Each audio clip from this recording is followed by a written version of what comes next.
Please, she's 5 years old. She's dying. Jack Brennan's fist slammed against the 16th door. Blood on his knuckles, tears frozen on his face. His daughter Lily hung limp in his arms, lips blue skin like ice. Behind him, his wife Sarah collapsed in the snow. Coughing, blood-broken ribs puncturing her lung. The door opened 3 inches. Eyes saw his Hell's Angels patches. We don't help your kind here. Slam! His daughter had maybe 20 minutes left. 15 houses had already refused. His wife was bleeding internally. And then one woman, a 55-year-old widow everyone called crazy, opened her door without hesitation. What happened 3 days later brought 200 bikers to her doorstep and made an entire town fall to its knees. Before we continue, tell me where you were watching from in the comments. Subscribe and stay until the end. This story will change how you see the world. Jack's fingers were dead. He couldn't feel them anymore. Couldn't feel anything except the terrible lightness of his daughter's body against his chest. 5 years old, 42 pounds. She felt like nothing now. Like air. Like she was already gone. Jack, Sarah's voice cracked behind him. Jack, stop. He turned. His wife was down, face in the snow, not moving. Sarah, he waded back through the drifts, his legs burning, his lungs screaming. Lily's head lolled against his shoulder. No response, no movement, just that shallow, barely there breathing that meant she was slipping away. Get up, Jack grabbed Sarah's arm. Baby, get up. Can't. She rolled onto her back, blood on her lips, blood in her teeth. Ribs, something's wrong, something's really wrong inside. I know, but we're almost there.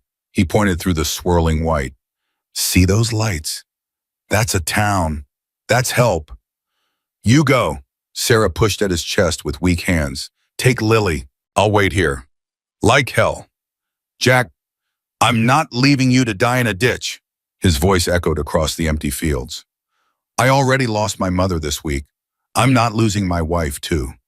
Sarah's eyes filled with tears. They froze on her cheeks before they could fall. She's gone, isn't she? Sarah's voice was small. Your mom, she's really gone. Yeah. Jack's throat closed up. Heart attack. 3 days ago. That's why we were riding. Funeral's tomorrow. Was tomorrow. Oh, Jack. Doesn't matter now. He hauled her up. She screamed. He didn't stop. Nothing matters except getting Lily warm. Now move. They moved. Every step was a war. The snow grabbed at Jack's legs like hands trying to drag him down. The wind cut through his leather jacket like it was paper. His Hell's Angels patches, the ones he'd earned with blood and loyalty and 15 years of brotherhood, were frozen stiff against his back. A lot of good they did him now. The first house appeared through the storm.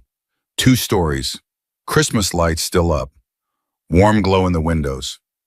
Jack climbed the porch steps and pounded on the door. Help. Please, my daughter's dying. Footsteps inside. A lock clicking. The door opened 3 inches, chain still on. A woman's face appeared. 60s, gray hair, reading glasses. What do you want? Please, ma'am, my daughter. Jack held Lily up so she could see. Hypothermia, we crashed 2 miles back. She needs warmth. She needs help, please.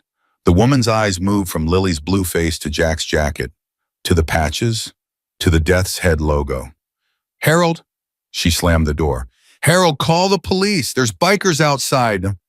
No, Jack pounded again. She's 5 years old. She's dying. Please. The lights went out. Daddy, Jack looked down. Lily's eyes were open. Barely. 2 slits of blue and a face gone white as bone. Hey, baby girl. He tried to smile. Couldn't make his face work right. Daddy's here. I'm cold. I know, sweetheart. I know. We're gonna get you warm. Okay, just stay awake for Daddy. My hands hurt. I know. Everything hurts. Jack's chest cracked open. Right there in the snow, holding his dying daughter, he felt something break inside him that would never heal. I'm gonna fix it. His voice shook. Daddy's gonna fix everything. Just hold on. Sarah caught up. Her breathing sounded wrong. Wet. Bubbly. Next house, she pointed. Try the next one. They tried. The second house, a man answered. 50s, beer gut, baseball cap. Please, sir, our motorcycle crashed. My daughter has hypothermia. My wife's injured. We just need to use your phone call and ambulance. I see your colors. The man crossed his arms. Hell's Angels. You know what your people did to my cousin. Sir, I don't know your cousin. Beat him half to death outside a bar in Reno. Put him in a wheelchair for life. I'm sorry that happened, but I've never been to Reno. I'm from Montana. I build houses for a living. Please, my daughter. Should have thought about that before you put on that jacket. The man stepped back. Get off my property before I get my shotgun. The door slammed. Sarah grabbed Jack's arm before he could start pounding again. Next one, keep moving. Third house. An old woman peered through the curtains, saw them, and ducked away. The lights went dark. Fourth house. A man opened the door, looked at Lily, and for 1 second, Jack saw something human in his eyes. Please, Jack whispered. She's innocent. She didn't choose any of this. She just wanted to see her grandma one last time, and now her grandma's dead and she's dying too, and I'm begging you. I'm begging you, man, father to father. The man's jaw worked. His hand tightened on the doorframe. I'm sorry. His voice was quiet. I really am. But Derek Cole runs this town. If he found out I helped you, he'd destroy me, my business, my family. Who's Derek Cole? You'll find out. The man closed the door, gently this time. I'm sorry. Fifth house, sixth, seventh. At the eighth house, a woman threw hot coffee in Jack's face. That's for what your kind did to my brother, she screamed. Drug-dealing murderers, rapists, get out of our town. Jack wiped the coffee from his eyes. It burned. He didn't care. My daughter. His voice was dead. Empty. She's 5. Should have thought about that before you joined a gang. The door slammed. Sarah was crying now, silent tears streaming down her face, freezing in white tracks. Jack, she's not responding anymore. He looked down. Lily's eyes were closed. Her breathing was so shallow he could barely see her chest move. No. He shook her gently. Lily, wake up. Baby girl, wake up. Nothing. Lily, her eyelids fluttered. Barely. Daddy. The word was a breath. A ghost. Daddy, I want to go home. We're going home, baby. Real soon. Just stay awake. Stay with Daddy. I'm so tired. I know, sweetheart, but you gotta fight it. Remember what I told you about being strong, about being brave like Mommy. Mommy's hurt. Mommy's fine. Mommy's tough. And you're tough too, right? You're my little warrior. I don't feel tough. Lily's voice was fading. I feel sleepy. Jack started walking faster. Running almost. Sarah struggled to keep up, one hand pressed against her ribs, blood still bubbling at her lips with every breath. Ninth house. A man with a Bible answered, Please, Paishis. Jack was past pride now, past dignity. In the name of God, in the name of everything holy, my daughter is dying. Please help us. The man looked at Lily, looked at Jack's jacket, opened his Bible. Be not unequally yoked with unbelievers, he read. What fellowship has light with darkness? He closed the book. You chose darkness, son. Now you face the consequences. She's 5 years old. What did she choose? The sins of the father. The man started closing the door. I'll pray for her soul, Bitting. Don't pray for her soul. Help her body. She's right here. She's dying right in front of you. The door clicked shut. Jack stood there, snow falling around him, his daughter dying in his arms, his wife bleeding internally behind him, and something inside him snapped. You call yourselves Christians. He was screaming now, screaming at the closed doors, the dark windows, the whole damn town. You call yourselves good people, a child is dying, and you're quoting scripture at me. No response. Just the wind, just the snow, just the silence of a town that had decided his daughter's life wasn't worth saving. Sarah's hand found his back. Jack. Her voice was barely a whisper. Jack, there's more houses. Keep going. He kept going. 10th house. 11th. 12th. At the 13th house, a teenager answered. 16, maybe 17.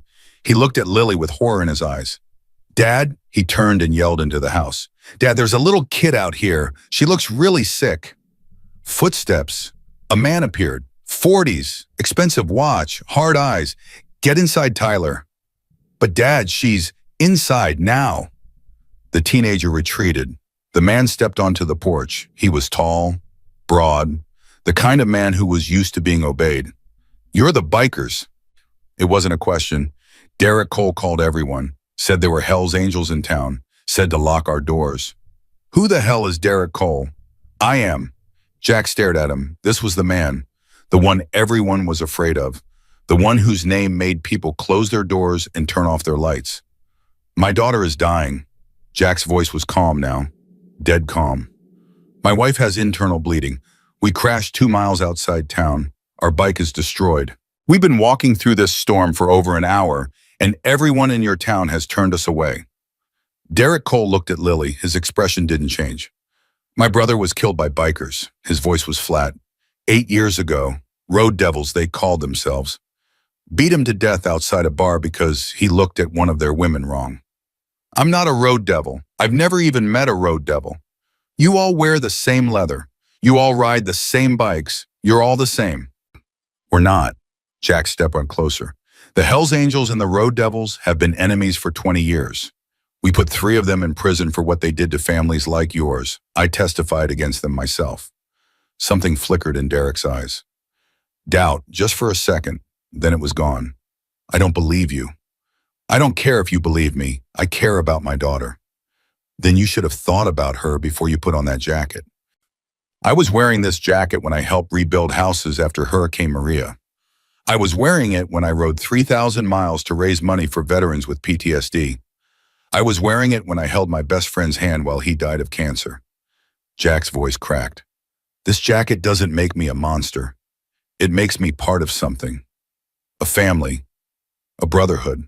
And right now that family is 200 miles away, and my real family is dying in my arms, and you're the only thing standing between them and survival." Derek Cole said nothing. "Please." Jack lowered his head. "I'm begging you. Not for me, for her. She's 5 years old. She has a stuffed rabbit named Mr. Buttons. She wants to be a veterinarian when she grows up. She's afraid of thunder, but pretends she's not because she doesn't want me to worry." Tears were freezing on Jack's face. "She's my whole world. She's all I have left. Please." Silence. Then Derek stepped back into his house. "Dad," the teenager's voice from inside. "Dad, you can't just—" "Be quiet, Tyler. She's a little kid. I said be quiet." The door slammed. Jack stood there. The snow fell. His daughter's breathing grew shallower. "Jack," Sarah's hand on his arm, weak, trembling. "Jack, there's one more house. End of the road, I can see it." He looked. Through the storm at the edge of town, a single light glowed, small, warm, alone. "That's the widow's place." Derek's voice came from behind the closed door, muffled but audible. "Margaret Holloway, crazy old woman, lives alone. She'll probably help you. She helps everyone. That's why no one in town talks to her anymore." Jack didn't respond. He just started walking. The house was small, old, a little run down, but there were flowers in the window boxes, frozen now but carefully planted. Wind chimes hung from the porch, silent in the storm. A welcome mat sat by the door, half buried in snow. Jack climbed the steps. His legs almost gave out. Behind him, Sarah had collapsed in the yard. She wasn't getting up this time. He knocked. Nothing. He knocked harder. "Please." His voice broke. "Please, if anyone's there. My daughter. She's dying." Everyone else turned us away. "Please." Footsteps. Slow. Careful. The door opened. She was in her mid-50s. Blonde hair going gray. Warm eyes behind reading glasses. She wore a thick sweater and slippers, and she held a mug of something hot. "Oh, my Lord." Her eyes went to Lily, to the blue lips, to the frost on her eyelashes. "Oh, my Lord, that child." "Please." Jack could barely stand. "Hypothermia. My wife's hurt too. In the yard. Everyone else, no one would please." Margaret Holloway didn't hesitate. Not for 1 second. "Give her to me." She set down her mug and reached for Lily. "Give her to me right now. I was an ER nurse for 30 years. Where's your wife?" "Can't walk, broken ribs, coughing blood." "Lord have mercy." Margaret was already moving, already cradling Lily against her chest. "Get her. Bring her inside. Move." Jack moved. Sarah was barely conscious when he reached her. Her lips were moving, but no sound came out. "I've got you." He lifted her, felt her ribs shift wrong, heard her whimper. I've got you, baby. Someone's helping. We're gonna be okay. Lily. She's inside. She's safe. Thank God. Sarah's eyes closed. Thank God. Jack carried his wife up the steps through the door into warmth. The heat hit him like a wall. His frozen skin screamed. His lungs burned. But he'd never felt anything so beautiful in his life. Margaret had Lily on the couch. She'd already stripped off the wet clothes and was wrapping her in blankets, tucking hot water bottles against her core. Set your wife on the love seat. Margaret didn't look up. Careful with those ribs. Jack obeyed. Sarah gasped when he set her down. But she didn't scream. That was bad. It meant she was too weak to scream. How long has the child been like this? Margaret was checking Lily's pulse, her temperature, her pupils. Over an hour, maybe 2. And your wife, the bleeding. Started after the crash, getting worse. Margaret's jaw tightened. The little one I can help.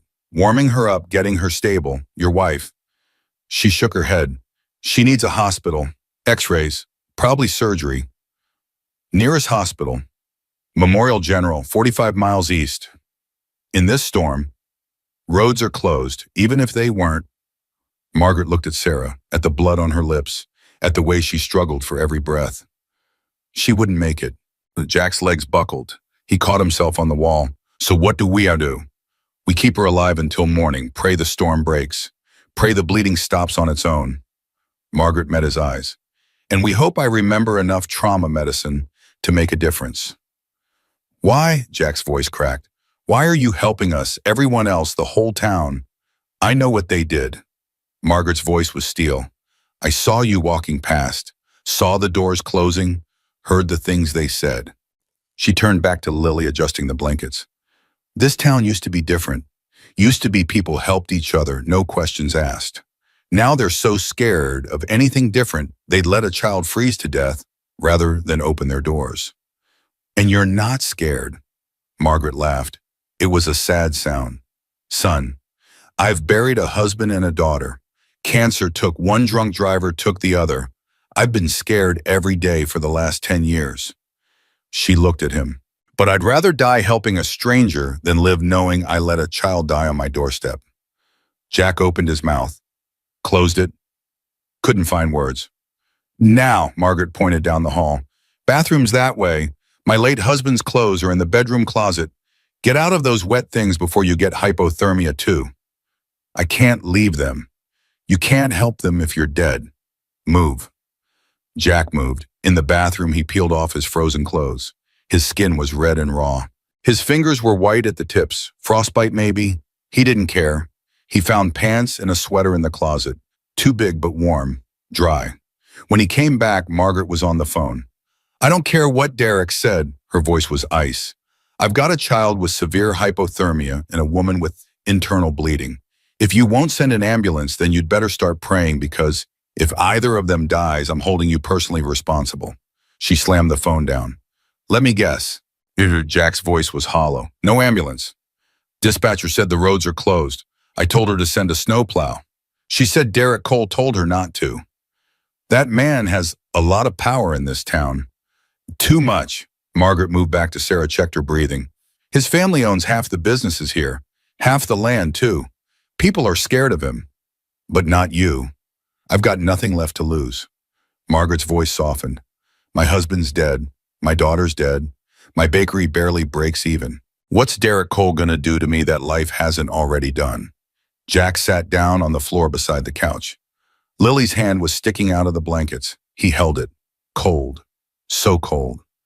Thank you. His voice was barely a whisper. I don't know how to thank you. Keep your daughter alive. Keep your wife breathing. That's all the thanks I need. 2 hours passed. Lily's color started coming back. Her breathing deepened. Her fingers wrapped around Jack's began to warm. Sarah was another story. Her breathing was getting worse, more ragged, more wet. Every exhale sounded like drowning. Her lungs filling up. Margaret's face was grim. Blood probably. Hemothorax. What can we do? Nothing, not here, not without equipment. Margaret sat back on her heels. I've done everything I can. The rest is up to God. Jack looked at his wife, at her pale face. at the blood crusted on her lips. We've been married 11 years. His voice came out strange, distant. Met her at a charity ride. She was volunteering at a water station. I pulled up on my bike and she handed me a bottle of water and she smiled and he stopped, swallowed. I knew, right then, I knew I was going to marry her. What did she think? She thought I was crazy. Jack almost smiled. Told me I was too old, too rough, too dangerous. Said her parents would never approve. Said she wasn't the type to ride on the back of a motorcycle. But she did anyway. Yeah, she did anyway. Jack's hand tightened on Lily's. Lily was our miracle. 10 years of trying. Doctors said it wouldn't happen. Then one day Sarah came home with a test and she was crying and I thought something was wrong and she just held up that little stick with 2 pink lines and his voice broke. I fell on my knees. Tears were streaming down his face now. Right there in the kitchen. I fell on my knees and I thanked God. And I promised him. I promised that I would be the best father, the best husband, that I would protect them with everything I had. Margaret's hand found his shoulder. You are protecting them. You carried them through a blizzard. You fought for them when the whole world turned its back. It's not enough, Jack's voice cracked. It's never enough. A sound from the couch. Sarah's eyes were open. Jack. He scrambled to her side. Hey, baby, I'm here. Lily. She's okay. She's warming up. She's gonna be fine. Good. Sarah's hand found his face. Her fingers were cold, weak. That's good. You're gonna be fine too. The storm's gonna break. We're gonna get you to a hospital. Jack. No. He knew what she was going to say. Don't. If I don't make it, you're making it. If I don't, her voice was firm, stronger than it had any right to be.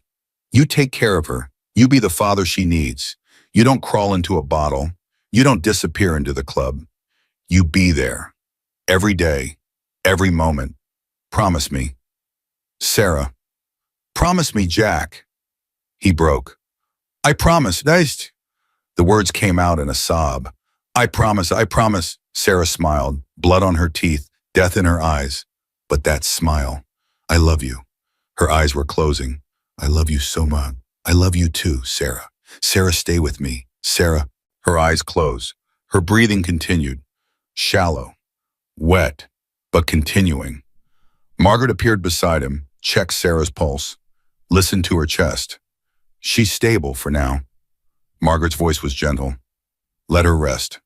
Jack nodded, couldn't speak. He sat there on the floor holding his wife's hand with one hand and his daughter's with the other, and he prayed to a God he wasn't sure he believed in anymore. At 2 a.m., Margaret's phone rang. She answered it in the kitchen. Jack could hear her voice low and angry but couldn't make out the words. She came back with a look on her face that made his blood run cold. That was Derek Cole. Her jaw was tight. He's coming in the morning. Him and some others. Coming for what? To make sure I throw you out. Jack stood. I'm not leaving. Not with Sarah like this. I know, Margaret crossed her arms, and I'm not asking you to. This is my house, my decision. They could hurt you. Let them try. Jack studied her. This woman. The small, gray-haired widow who had nothing left to lose and everything left to give. My club, he said slowly. If I can reach them, what could they do? A lot. Jack pulled out his phone. Dead. Frozen. You got a landline? Kitchen. Jack went to the kitchen. Picked up the phone. Dialed. It rang twice. Yeah. The voice was gravel and smoke. Stone McAllister, president of the Hells Angels Montana chapter. Stone, it's Jack. Silence. Then, brother, we've been trying to reach you for hours. Where the hell are you? Clearwater, Colorado, small town 45 miles from Memorial General. Jack's voice was steady. His hands weren't. Sarah's dying. Lily almost froze. We crashed, and the whole town turned us away. One woman took us in. Now they're coming for her, too. Stone didn't speak for a long moment. How many? Don't know. Enough. And this woman, she good people. The best. Another pause. Jack could hear Stone breathing, thinking, "We buried 3 brothers last month." Stone's voice was quiet. "Everyone keeps saying we're a dying breed, that no one cares about us anymore, that the world's moved on." Stone, "But I keep telling them there's still good people out there, people who see past the leather, past the patches, people who help because it's right, not because it's easy." Stone's voice hardened. "This woman sounds like one of them." "She is." "Then we're coming." No hesitation, no doubt. "Give me the address." And Jack, "Yeah, hold on, brother. We're bringing everyone."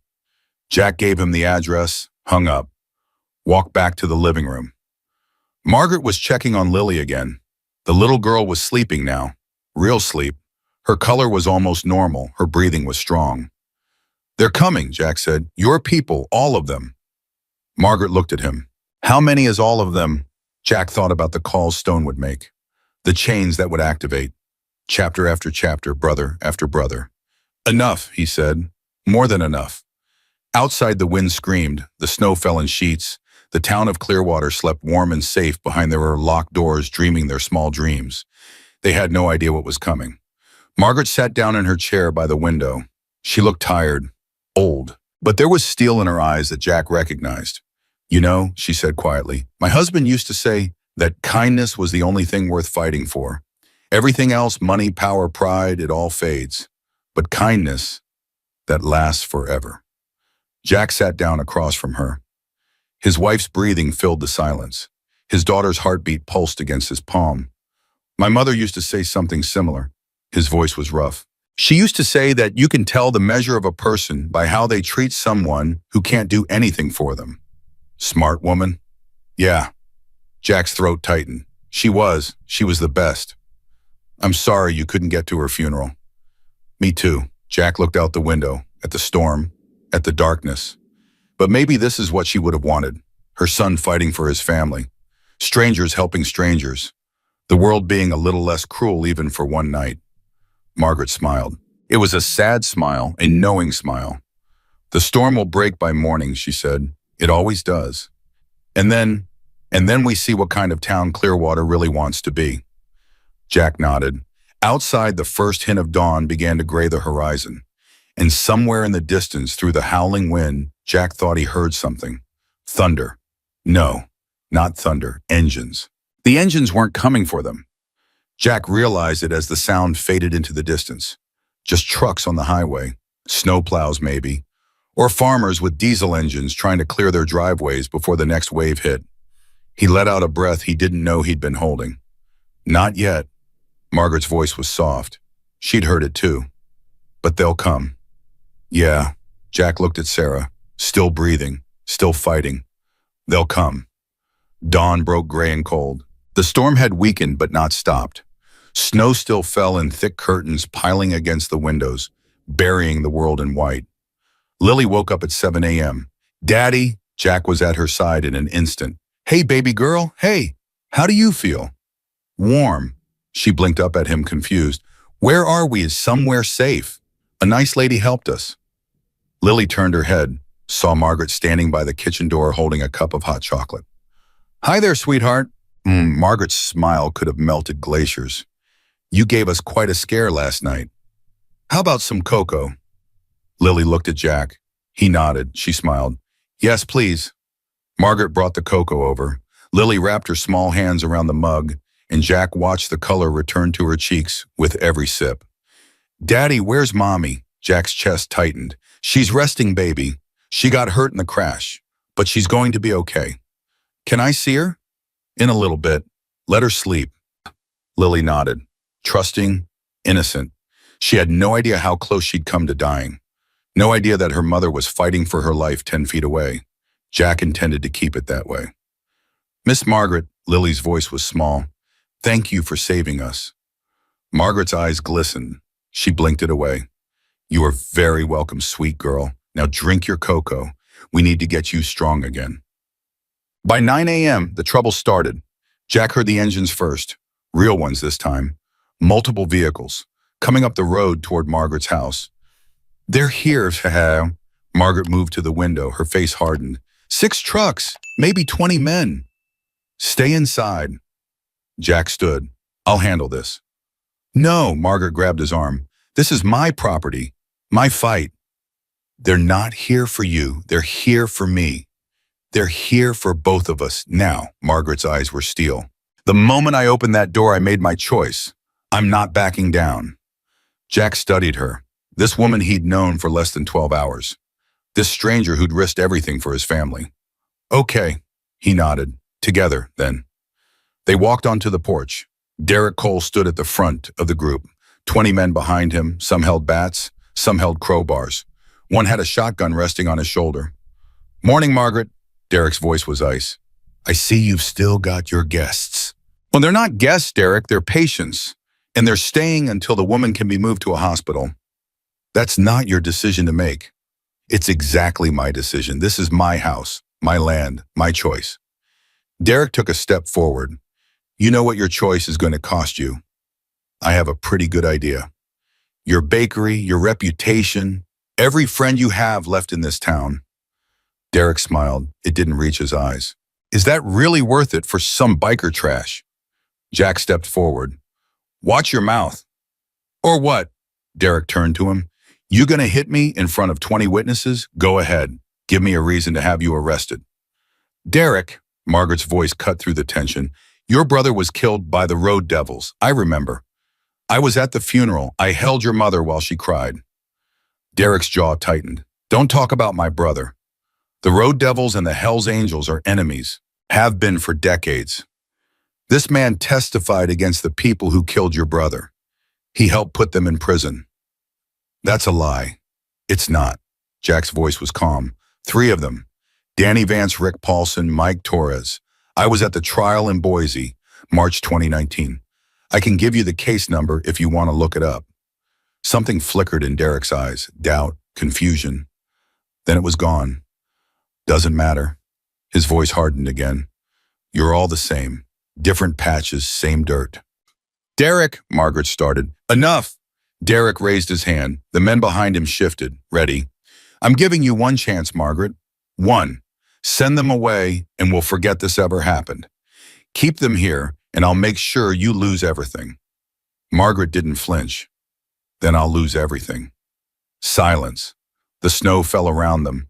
The wind cut through Jack's borrowed clothes. Derek stared at Margaret for a long moment. Then he laughed. Cold. Bitter. You always were crazy. He turned to his men. Let's go. We'll be back this afternoon if they're still here. He looked at Jack. Things are going to get ugly.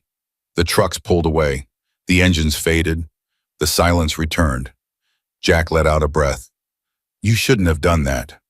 Probably not. Margaret turned and walked back inside. But I did. Now let's check on your wife.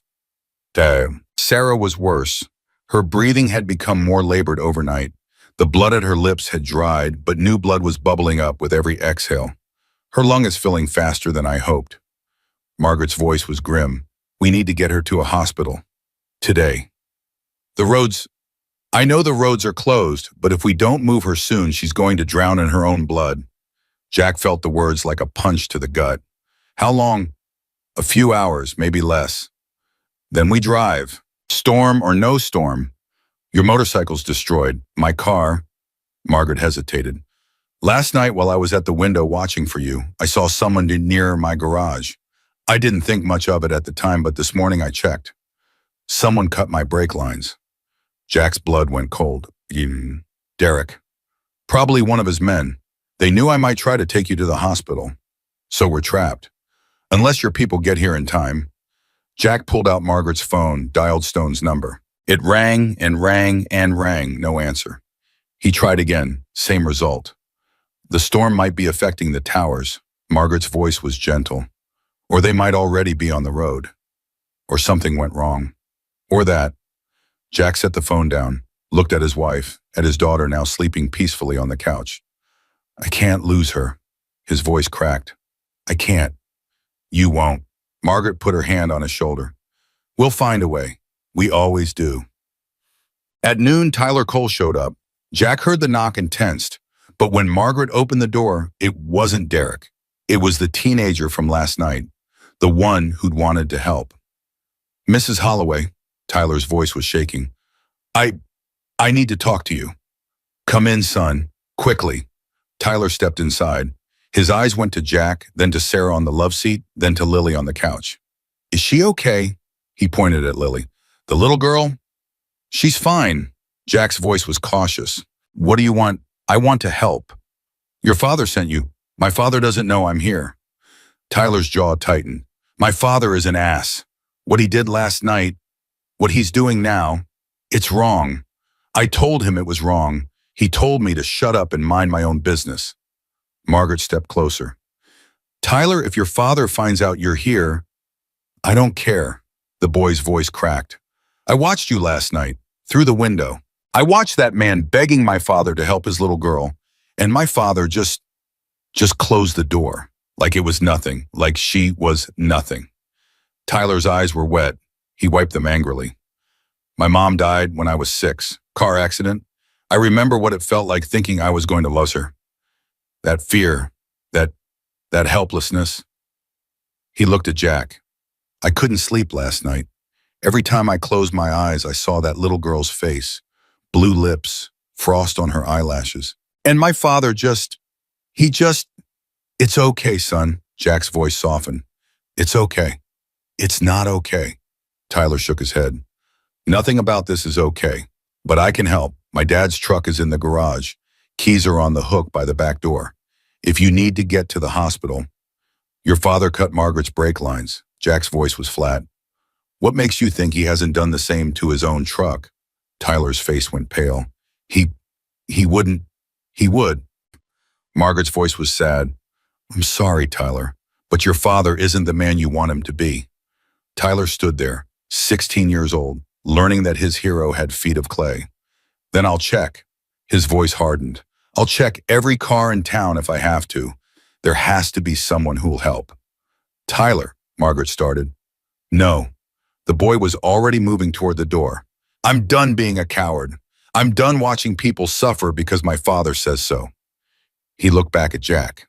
I'll find you a way out. I promise. He was gone before anyone could stop him. Margaret sighed. That boy is going to get himself in trouble. He's already in trouble. Jack moved to the window, watched Tyler disappear into the snow. We all are. So, at 2 p.m., Derek came back. This time he brought 30 men, and this time he wasn't talking. Jack heard the first crash from inside the house. Glass shattering. Margaret screamed, "Stay with Lily." Jack sprinted toward the front of the house. The window by the door was destroyed. A brick lay on the floor amid the broken glass. Outside, Derek's men were spreading out, surrounding the house. Come out, biker! Derek's voice boomed through a megaphone.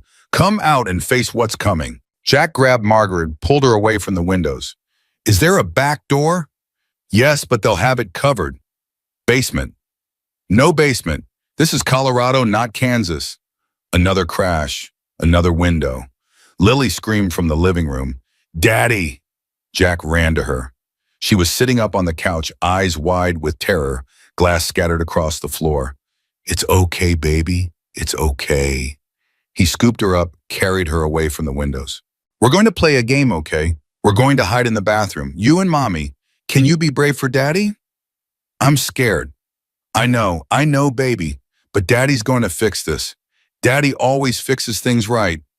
Lily nodded, tears streaming down her face. Jack carried her to the bathroom, set her in the tub.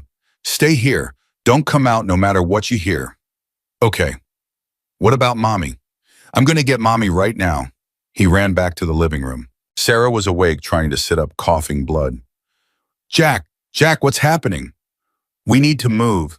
He lifted her as gently as he could. She screamed. He didn't stop. I'm sorry, baby. I'm sorry. He carried her to the bathroom, set her in the tub next to Lily.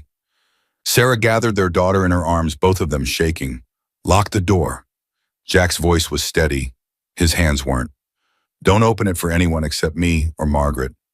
Jack, I love you. He kissed Sarah's forehead, kissed Lily's hair. Both of you, more than anything. He closed the door, heard the lock click. Margaret was in the hallway, a baseball bat in her hands. Where'd you get that? My husband's. He played in college.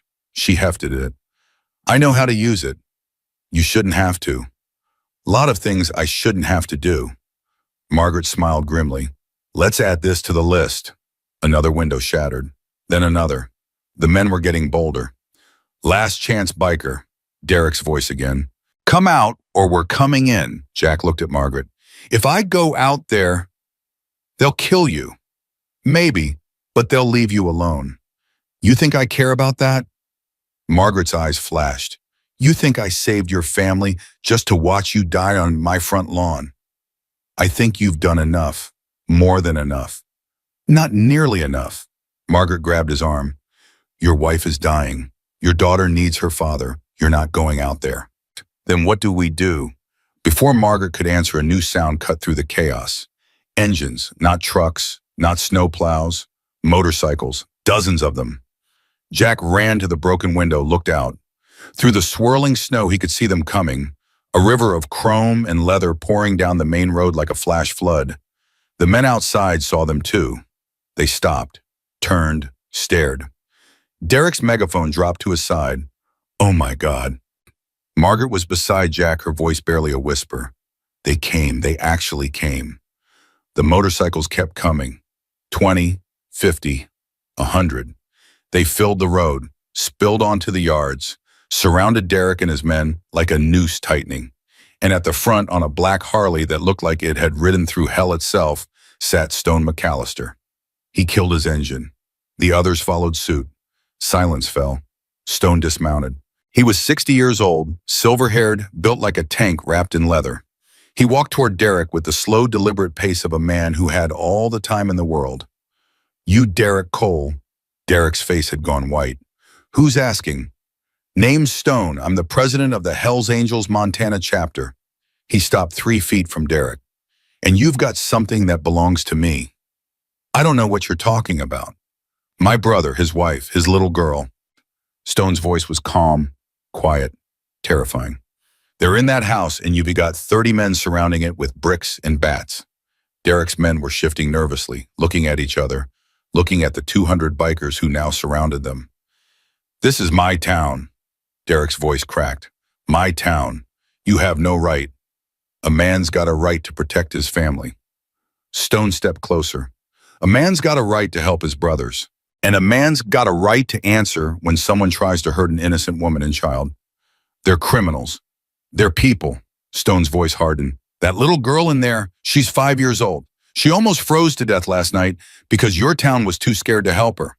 Her mother is dying because you cut the brake lines on the one car that could have taken her to the hospital. Murmurs from Derek's men. They hadn't known about the brake lines. That's not, Derek started. I know about the brake lines, Stone cut him off. I know about the 16 doors that slammed in their faces. I know about the threats, the bricks, the vandalism. He leaned in close. I know everything, Derek, and now you've got a choice to make.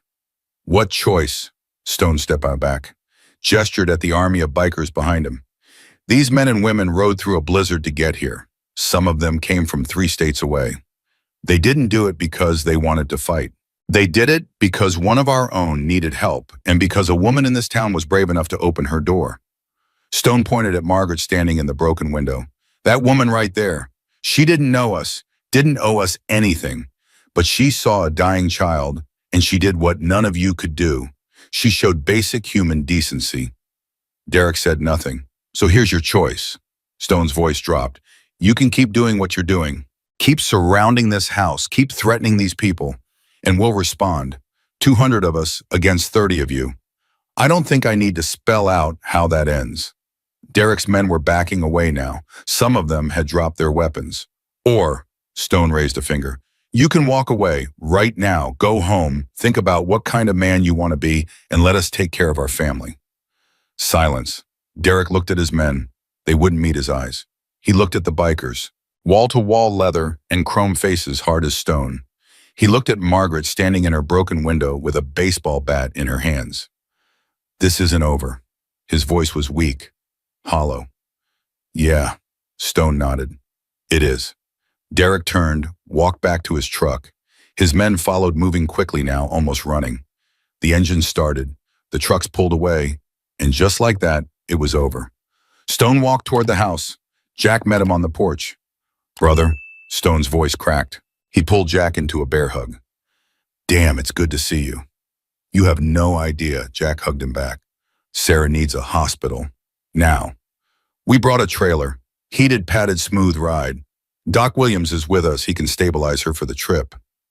Stone pulled back, looked at Jack's face. How bad is it? Bad. Internal bleeding, lung filling with fluid. Stone's jaw tightened. Then we move. Now. He turned, started barking orders. Bikers jumped into action. Within minutes, a custom trailer was backed up to Margaret's front porch. Medical supplies were being unloaded, and a gray-haired man with kind eyes was rushing inside. Doc Williams. He shook Jack's hand quickly. Former Army medic. Show me your wife. Jack led him to the bathroom. Sarah was barely conscious, Lily still clutched in her arms. Daddy. Lily looked up at him. Are the bad men gone? They're gone, baby. They're gone forever. Doc Williams was already checking Sarah's vitals, listening to her chest, his face growing more serious by the second. Hemothorax severe. We need to move her now. I can keep her stable for the drive, but she needs surgery within 2 hours or we're going to lose her. Then let's go. They loaded Sarah into the trailer. Lily rode with her, holding her mother's hand. Jack climbed onto his bike. Someone had brought a spare from Montana. Margaret stood on her porch watching the controlled chaos. Margaret, Jack walked over to her. I don't know how to thank you. Don't thank me. She shook her head. Just save your wife. Be there for your daughter. That's all the thanks I need. We're coming back. Jack's voice was firm. When this is over, we're coming back. And we're going to fix everything they broke. You don't have to. Yeah, Jack took her hand. We do. He climbed on his bike. Stone pulled up beside him. Ready, brother? Jack looked back at Margaret, at the broken windows, at the town that had tried to kill his family. Ready. The engines roared to life. 200 motorcycles moving as one, carrying Sarah toward the hospital. Jack rode at the front, his heart pounding, his wife dying behind him. But for the first time since this nightmare began, he felt something he'd almost forgotten. Hope. They made it to Memorial General in 93 minutes. The doctors were waiting. Stone had called ahead. They rushed Sarah straight into surgery, and Jack could only watch as they wheeled her away. Daddy, Lilith tugged at his hand. Is Mommy going to be okay? Jack knelt down, looked into his daughter's eyes. The doctors are going to take care of her. They're the best, and Mommy's the strongest person I know. He tried to smile. She's going to fight, baby, and she's going to win. But promise? Jack hesitated. He never made promises he couldn't keep. But looking at his daughter's face at the fear and hope mixed in her eyes, he said the only thing he could. Promise, wow.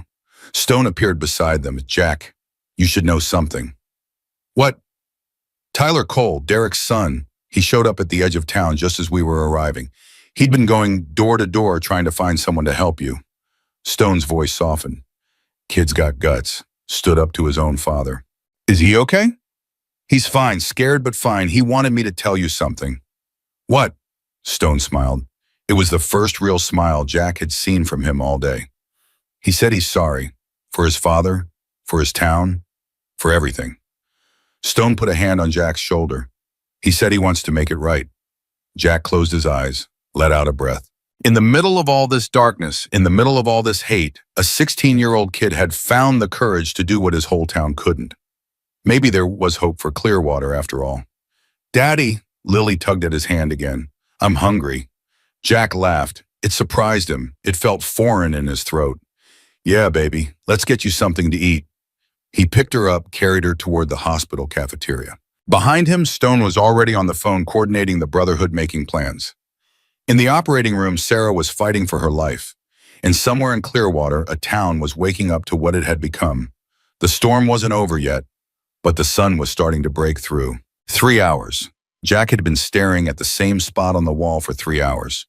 The surgery waiting room smelled like disinfectant and despair. His coffee had gone cold 2 hours ago. He hadn't noticed.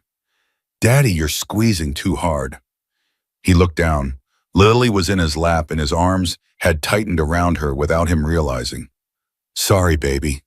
He loosened his grip. Daddy's just worried. About Mommy. Yeah. The doctors are going to fix her. Lily's voice was certain. Absolute. You said she's the strongest person you know. She is. Then she'll be okay. Lily snuggled closer. Mommy never gives up. Remember when she made me learn to ride my bike? I fell down like a million times and she kept saying, "One more try, Lily. Just one more try." And then I did it. Jack's throat closed up. I remember. Mommy's doing one more try right now, in that room, and she's going to do it. Jack buried his face in his daughter's hair. 5 years old. 5 years old, and she had more faith than he did. Yeah, baby. His voice cracked. She's going to do it. Stone appeared in the doorway. His face was unreadable.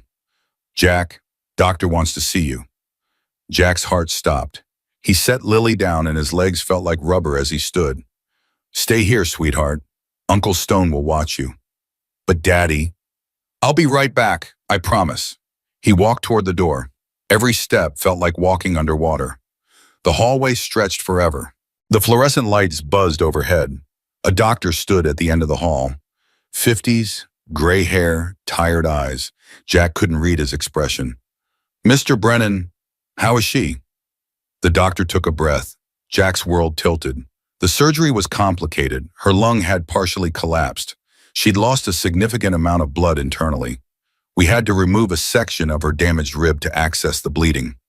But is she? She's alive. Jack's knees buckled. He grabbed the wall. She's alive. His voice didn't sound like his own. She's going to be okay. She's in critical condition. The next 24 hours will be crucial. But she's a fighter, Mr. Brennan. The doctor smiled slightly. She woke up during prep. Do you know what she said? Jack shook his head. She said, "Tell my husband to stop worrying. I promised our daughter I'd teach her to make pancakes." The doctor's smile widened.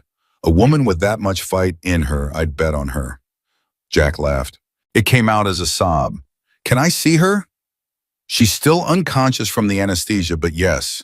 Room 412, just you for now. Jack walked to the room. His legs still shook, his hands trembled. But he walked. Sarah lay in the hospital bed surrounded by tubes and machines. Her face was pale, her breathing was shallow. But she was breathing. He pulled a chair to her bedside, took her hand. Hey, baby. His voice was barely a whisper. I'm here, I'm right here. No response. Just the steady beep of the heart monitor. Lily's okay. She's worried about you, but she's okay. She told me you never give up. Jack laughed through his tears. She said you're doing one more try right now. That's our girl. Huh, smart as her mama. He brought her hand to his lips, kissed her fingers. I'm sorry. I'm so sorry I couldn't protect you better. I should have checked the weather, should have taken a different route, should have... Stop. Jack's head snapped up. Sarah's eyes were open, barely, 2 slits of blue looking at him. Sarah, stop blaming yourself. Her voice was a rasp, a whisper, but it was the most beautiful sound he'd ever heard. Not your fault. Baby, you shouldn't be talking. Save your strength. Lily, she's fine. She's perfect. She's waiting to see you. Good. Sarah's eyes started to close. Love you. I love you too, more than anything. Jack, yeah, we're keeping Margaret. A ghost of a smile crossed Sarah's lips. She's family now. Then she was asleep again. Real sleep this time. Healing sleep. Jack sat there holding her hand, watching her breathe. She was alive. His family was alive. Stone met him in the hallway outside Sarah's room. How is she? She's going to make it. Jack wiped his eyes, didn't care who saw. She woke up.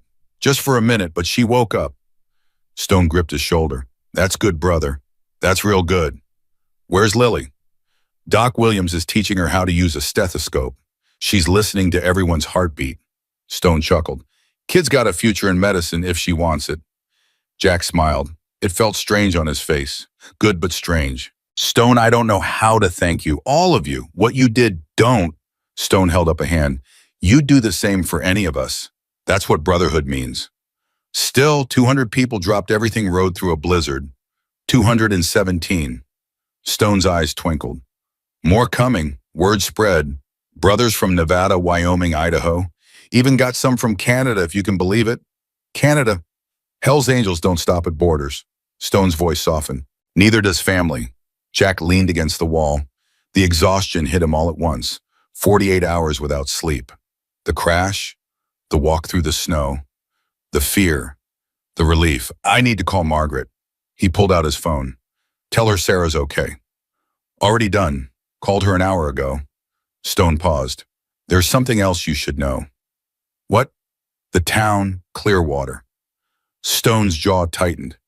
After we left, things got ugly. How ugly? Derek's men vandalized Margaret's bakery, broke every window, spray-painted traitor across the front. Someone slashed all her tires. Jack's fists clenched. Is she okay? She's fine, mad as hell, but fine. Some of our people stayed behind. They're watching her place. How many? 30, more on the way. Stone met Jack's eyes. We're not done with Clearwater, brother. Not by a long shot. Jack's phone buzzed. Margaret's name on the screen. Margaret. Jack. Her voice was strained but strong.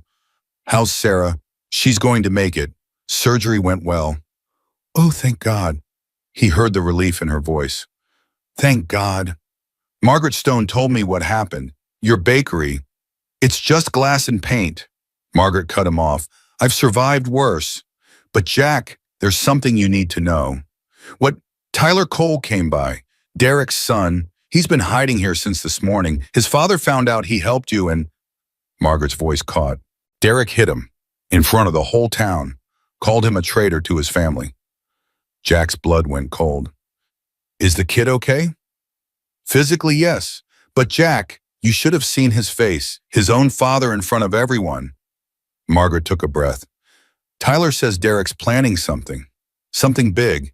He's been making calls all day, bringing in people from other towns. What kind of people?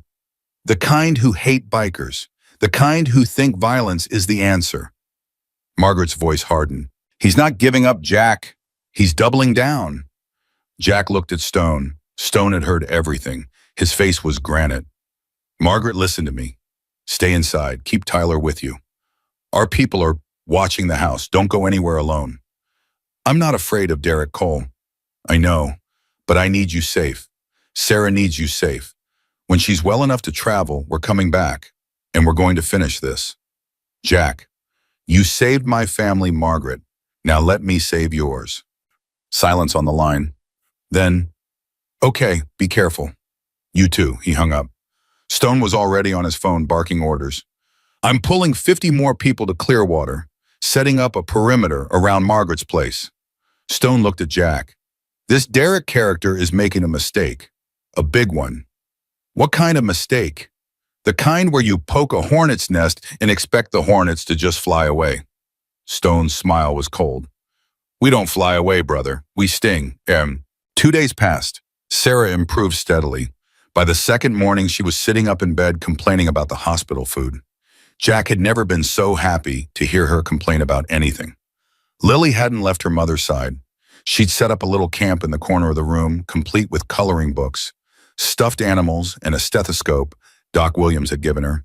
Mommy, your heart sounds good today. Lily pressed the stethoscope to Sarah's chest with intense concentration. Stronger than yesterday. That's because you're my medicine, baby. Sarah stroked Lily's hair. Every time I see you, I feel stronger. Jack watched them from the doorway. His wife, his daughter, alive, safe, together. He'd almost lost it all of it. The thought still made him sick. Mr. Brennan, he turned. A nurse stood behind him, holding a phone. Call for you. She says it's urgent. Jack took the phone. Hello. Jack, Margaret's voice was tight. Derek's making his move. Tonight. What?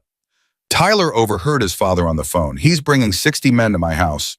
They're going to burn it down. With you inside? Tyler doesn't know, but Jack, the way his father was talking.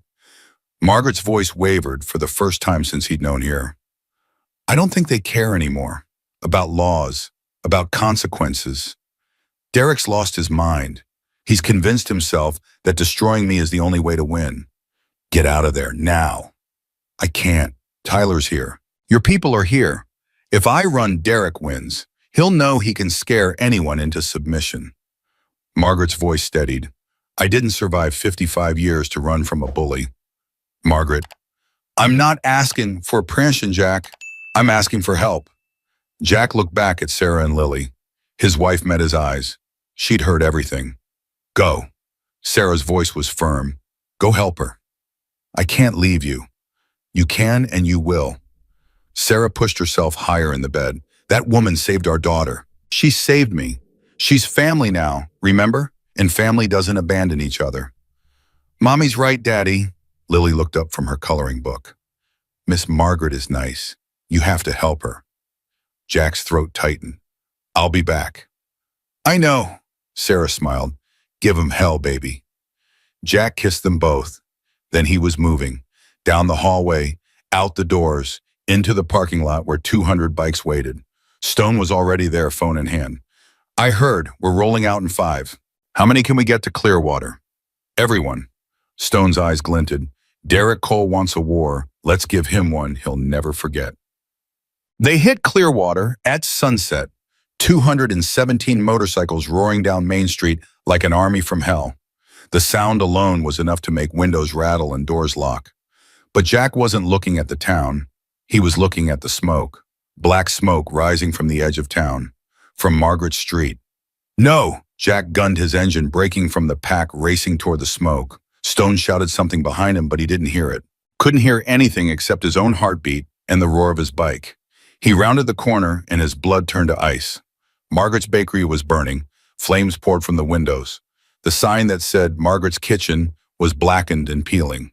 A crowd had gathered, watching it burn. And in front of the crowd stood Derek Cole, arms crossed, smile on his face. Jack skidded to a stop, jumped off his bike. Where is she? Derek turned, his smile widened. Who?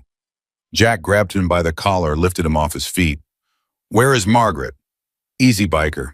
Derek's voice was calm. Too calm. I'm sure she's fine. Probably ran out the back, like the coward she is. Margaret. Jack. He turned. Margaret was running toward him from across the street. Soot on her face, tears in her eyes. But alive. Tyler was right behind her, holding her arm, helping her stay upright. I'm okay. Margaret reached him, grabbed his arms. I'm okay. We got out in time. Tyler warned us. Jack let go of Derek. The man stumbled back, still smiling. See, everyone's fine. It's just a building. Derek brushed off his collar. Buildings can be replaced. You did this. Jack's voice was low, dangerous. You burned her business, her livelihood. Everything she built. Can't prove that. I don't need proof. Jack stepped toward him. Derek stepped in. His smile flickered. You touch me and I'll have you arrested. Assault. Maybe attempted murder. Derek's voice rose. Everyone here is a witness. Go ahead, biker. Show everyone what your kind really is. Jack stopped. The crowd was watching. Dozens of faces. Some scared, some curious, some ashamed. He looked at them. Really looked. These were the people who'd slammed doors in his face, who'd let his daughter nearly freeze to death, who'd stood by while Derek terrorized a woman whose only crime was showing kindness. You want to know what my kind really is? Jack's voice carried across the crowd. I build houses for veterans, for families who lost everything in disasters. I've spent more time with a hammer in my hand than on a motorcycle.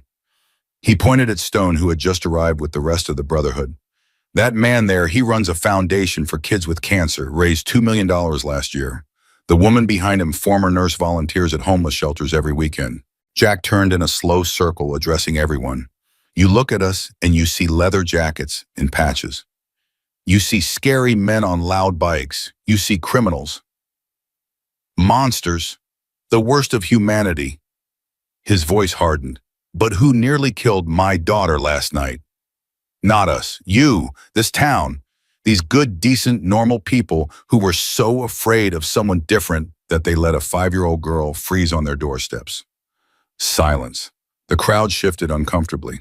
And who saved her? A woman you've treated like an outcast for years. A woman whose only crime is having a heart bigger than her fear. Jack pointed at Margaret. She didn't ask who we were, didn't ask what was on our jackets. She saw a dying child and she did what none of you could do. She helped. Enough, Derek's voice cracked. This is my town. My family built this place. We decide who belongs here and who doesn't. Your family didn't build anything. Tyler's voice cut through the crowd. He stepped forward, face pale but determined. Grandpa built it, and you've been tearing it down ever since. Derek's face went white. Tyler, go home. Now. No. Tyler stood his ground. I'm done going home. I'm done pretending you're the man I wanted you to be. Tyler. Mom would be ashamed of you. Tyler's voice cracked. She always said the measure of a man is how he treats people who can't fight back. And you burned down old women's bakeries. You hit your own son for helping a dying child. You're not a man, Dad. You're a coward. Derek moved fast. His hand came up ready to strike Tyler again. But Jack was faster. He caught Derek's wrist mid-swing, squeezed hard. You want to hit someone? Hit me. Derek struggled, couldn't break free. Panic flickered in his eyes. Let go of me. Sure, Jack released him, but know this. You touch that boy again, you threaten Margaret again, you so much as look at my family wrong, and I'll be back. With everyone. And next time we won't just watch your town burn. He turned his back on Derek, walked toward Margaret. Come on, let's get you somewhere safe. Jack, Margaret's voice was shaking. My bakery, everything I had, we'll rebuild it. What? We'll rebuild it? Jack put his arm around her. Every brick, every window, every sign. The Hells Angels don't just ride Margaret. We build, and we take care of our own. Margaret broke down, tears streaming down her face. She collapsed against Jack's chest. Why? Her voice was muffled. Why would you do this for me? Because you did it for us first. Jack held her tight. Because that's what family does. Behind them, the crowd began to disperse. Some walked away silently. Others lingered, watching the bikers with new eyes. And in the glow of the dying fire, something shifted, something broke, something healed. The wall between Clearwater and the Hells Angels began to crack.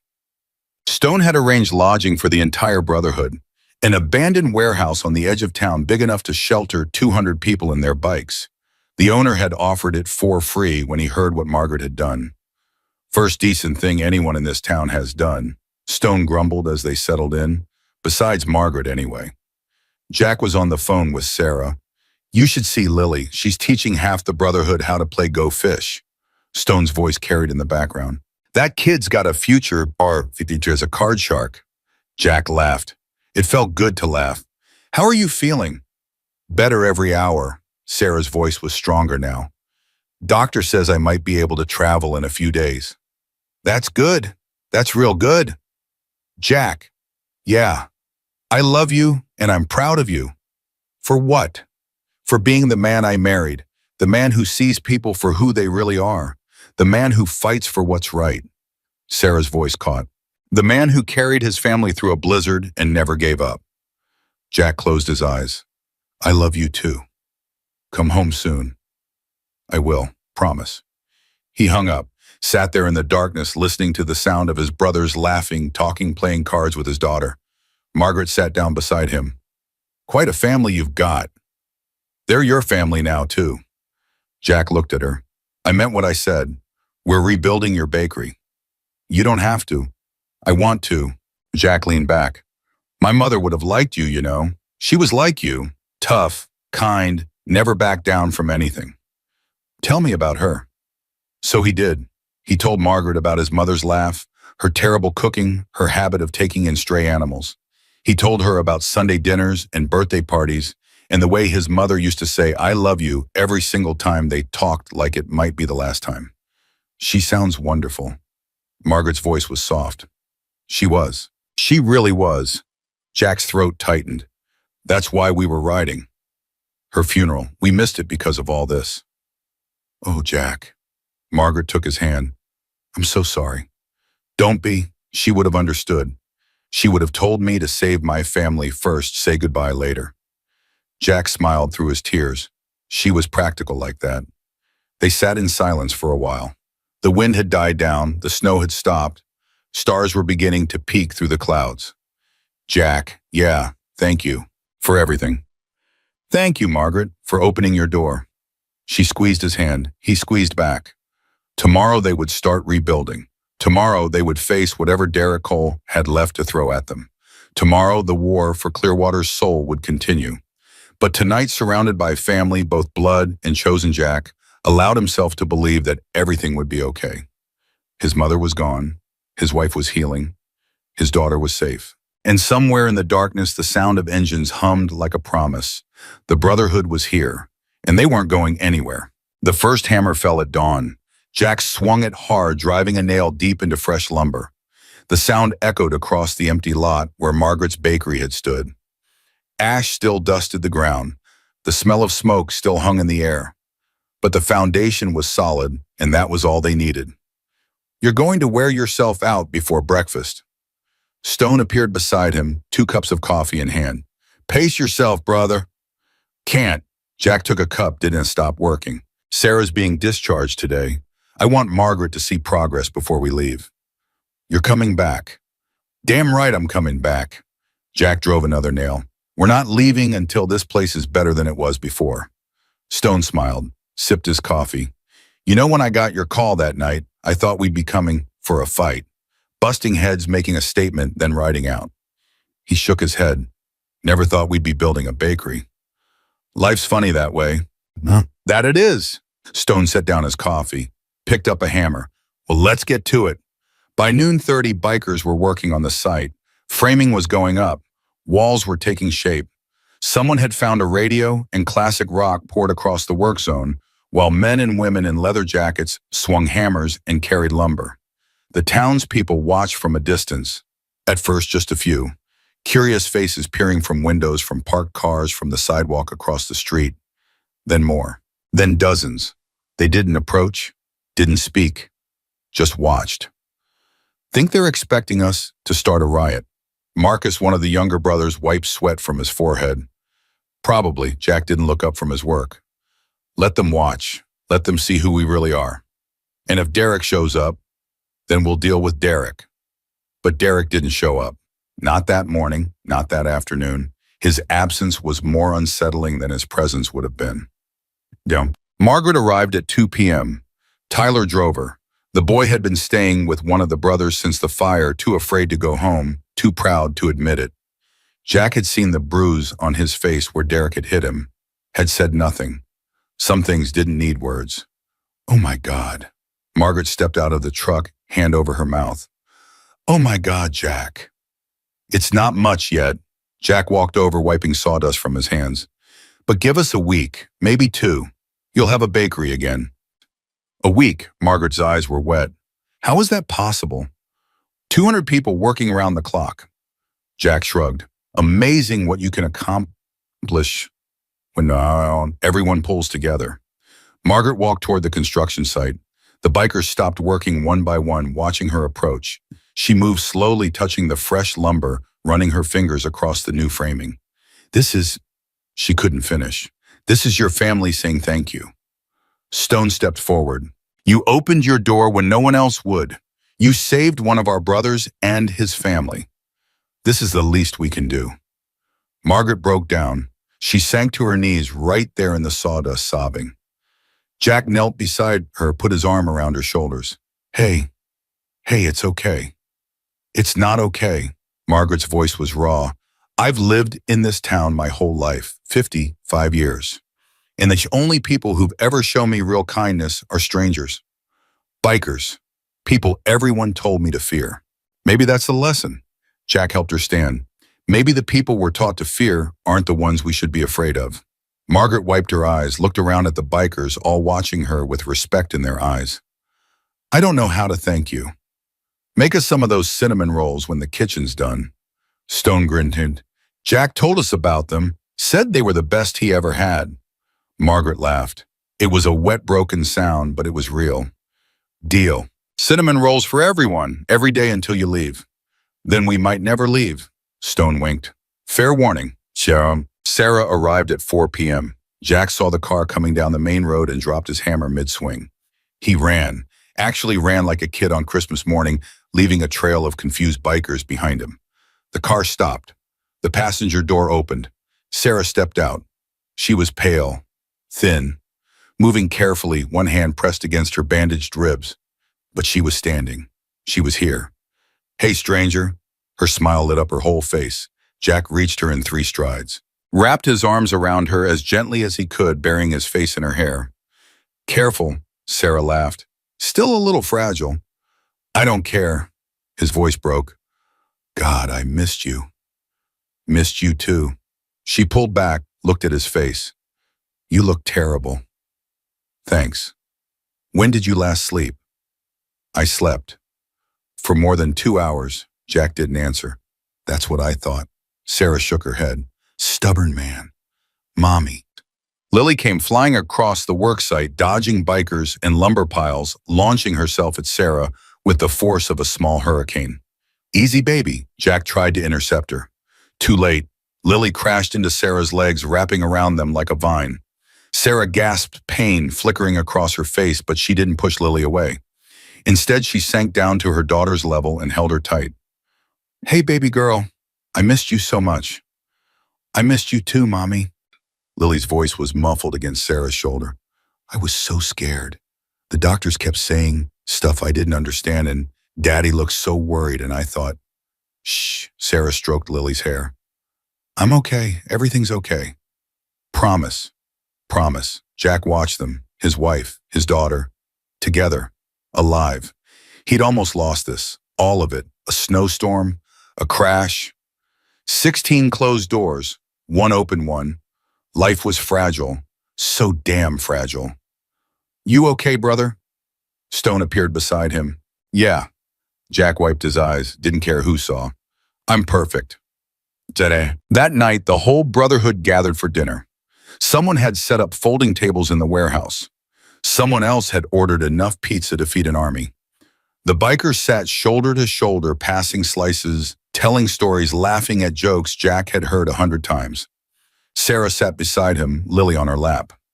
Margaret was across the table, deep in conversation with Doc Williams about the proper technique for making pie crust. Tyler sat at the end of the table, quiet, picking at his food. Jack watched the boy, 16 years old, father who hated him, mother dead, whole world turned upside down. He stood up, walked over, sat down beside Tyler. "Not hungry?" Tyler shrugged. "Not really." "Want to talk about it?" "Not really." Jack nodded, didn't push. They sat in silence for a while. The noise of the party washed over them. "He wasn't always like this." Tyler's voice was barely audible. "My dad. Before my mom died, he was different. He used to coach my little league team. Used to take me fishing every summer. Used to tell me stories about my grandpa, about how he built this town from nothing." "What happened?" "Mom got sick. Cancer, it was fast. 3 months from diagnosis to..." Tyler swallowed. "And then she was gone. And something in him just broke. Grief does that to people. That's what I kept telling myself. He's grieving. He'll get better. He just needs time." Tyler's voice cracked. "But he never got better. He just got angrier. At the world. At the town. At me." "Why at you?" Tyler was quiet for a long moment. "I look like her. My mom. Same eyes. Same smile." He wiped his face. "Every time he looks at me, he sees her. And I think he hates me for it." Jack felt his heart break for this kid. This boy who'd lost his mother and in many ways his father too. "Tyler, listen to me. What your father feels, that's his burden, not yours. You didn't do anything wrong by looking like your mother. You didn't do anything wrong by being born. I know that. In my head, I know that." Tyler looked at him, "But it still hurts. It's going to hurt for a long time, maybe forever." Jack put a hand on the boy's shoulder. "But pain doesn't have to define you. What you do with it, how you let it shape you, that's your choice.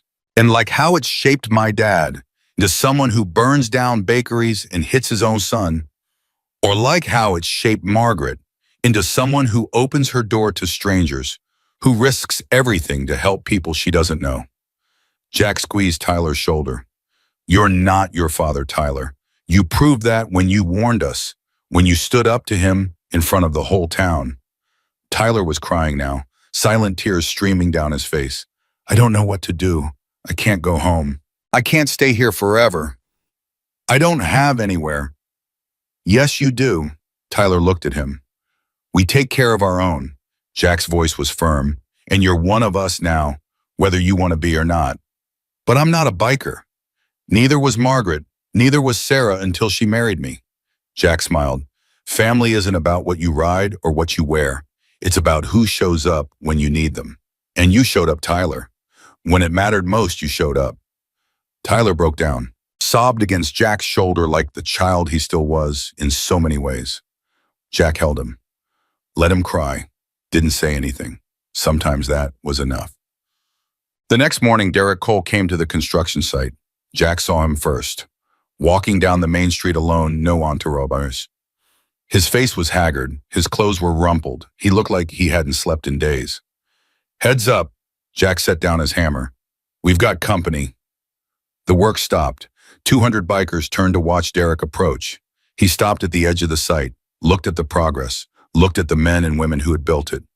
Can I talk to you? His voice was hoarse. Just you, alone. Jack glanced at Stone. Stone's hand moved toward his belt. It's okay. Jack stepped forward. I'll hear him out. Jack, he's alone, unarmed. Jack met Stone's eyes. If I'm not back in 10 minutes, come find me. He walked toward Derek. They stopped 10 feet apart. Talk. Derek's jaw worked, his hands clenched and unclenched at his sides. I've been up all night, thinking about what my son said. What you said. He looked at the ground. About my brother. What about him? You said you testified against the road devils, against the men who killed him. I did. I didn't believe you, couldn't believe you.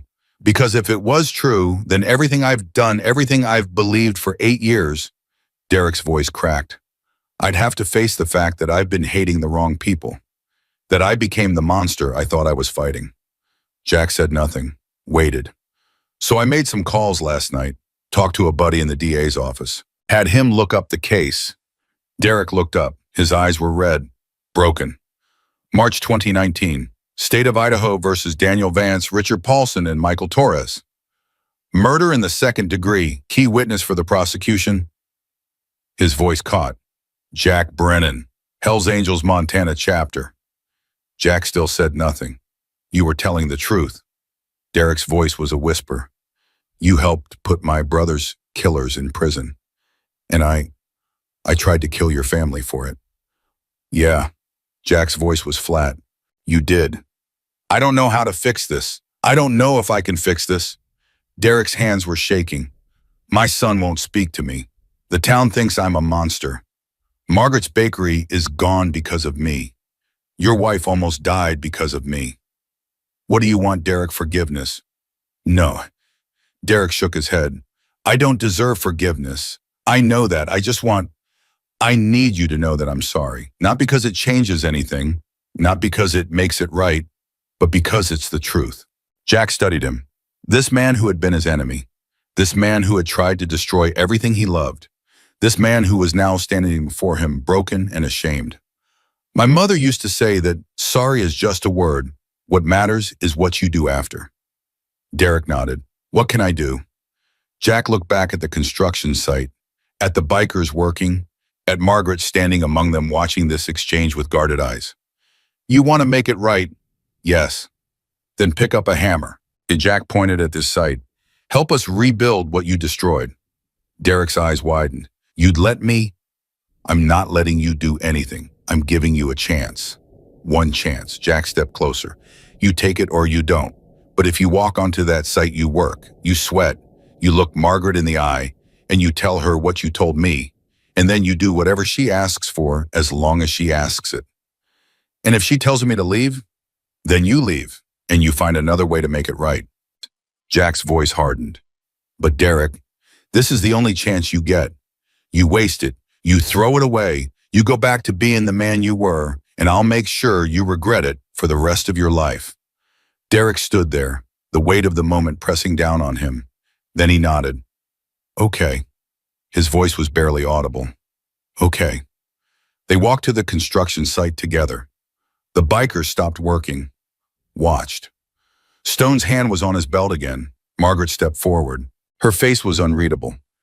Margaret, Derek's voice shook. I need to say something. Then say it. I'm sorry. Tears were streaming down his face now. I'm sorry for the fire, for the threats, for making your life hell, because you helped someone I should have helped myself. He dropped to his knees. I know sorry isn't enough. I know nothing I do will ever be enough, but I'm here, and I want to help, if you'll let me.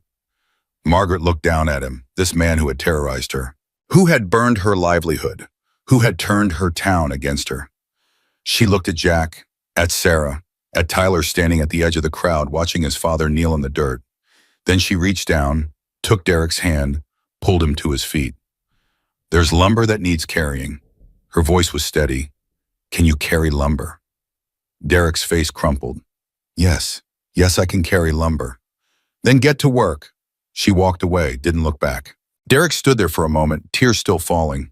Then he wiped his face, squared his shoulders, and walked toward the lumber pile. Jack watched him go. You sure about this? Stone appeared beside him. No, Jack picked up his hammer. But my mother always said people can change, if they really want to. And if he doesn't, then we deal with it. Jack swung the hammer. But right now, we've got a bakery to build. Word spread fast. By afternoon, the crowd of townspeople watching had doubled. By evening, it had tripled. And one by one, they started to cross the street. First, it was a woman Jack recognized, the one who'd slammed the door into his face that first night. She walked up to Margaret, said something Jack couldn't hear. Margaret nodded. The woman picked up a broom and started sweeping sawdust. Then it was a man, then a couple, then a group of teenagers. By sunset, 50 townspeople were working alongside the bikers. Well, I'll be damned. Stone stood beside Jack, watching the chaos of construction. Never thought I'd see the day. People can surprise you. That they can, brother. Stone clapped him on the shoulder. That they can. Sarah found Jack as the sun went down. Hey, she slipped her hand into his. Quite a day. Quite a week. Quite a life. Sarah leaned against him. I'm proud of you. For what? For giving Derek a chance, for not letting hate win. She looked up at him. For being the man I fell in love with. I almost wasn't. Jack's voice was quiet. When I saw what he did to Margaret's bakery, I wanted to kill him. I wanted to make him suffer. But you didn't. No, I didn't. Jack watched Derek carrying lumber across the site, sweat on his face, working alongside the men he'd tried to destroy. My mom's voice was in my head, telling me that revenge just makes more monsters. Smart woman.